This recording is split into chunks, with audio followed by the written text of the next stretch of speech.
জয় গুরু ইষ্টপ্রাণ দাদা ও মায়েরা, আজ ইষ্ট প্রসঙ্গে পরম দয়াল শ্রী শ্রী ঠাকুরের এই অমৃতময় কথাগুলি জেনে নেব। খুবই গুরুত্বপূর্ণ এই ভিডিওটি। ইষ্টভৃতি প্রসঙ্গে তিনি কি বলেছেন, ইষ্টভৃতি মানে কি? কথা প্রসঙ্গে শ্রী শ্রী ঠাকুর বললেন, ইষ্টভৃতি হল শরীর মানস তপস্যা পরায়ণ ভক্তির কার্যকরী বাস্তব সংক্ষিপ্ত রূপ।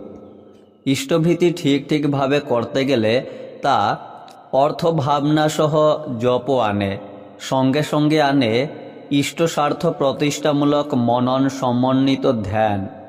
ইষ্টের ভরণ পূরণ করতে গেলে কায়মনোবাক্যেই তা করতে হয়। শরীরটা মানুষের বড় জীবন্ত বাস্তব জিনিস। কোনো ব্যাপারে আগ্রহ সহকারে শরীরটাকে নিয়োজিত করলে মন বাক্যও তার পিছু পিছু ছোটে। একটা মানুষ রোজ ভোরে উঠে যদি শুদ্ধাচারে ভক্তি ভরে ইষ্টভৃতি করে, তাহলে তার ভিতর দিয়ে এতখানি এক্সট্রা এনার্জি, অতিরিক্ত শক্তি সঞ্চিত হয় যে তার উপর দাঁড়িয়ে যেসব বিপদ আপদকে ইজিলি ওভারকাম, সহজে অতিক্রম করতে পারে। অন্য মানুষ যেখানে ভেঙে পড়ে সেখানে সে অটল হয়ে দাঁড়িয়ে থাকে।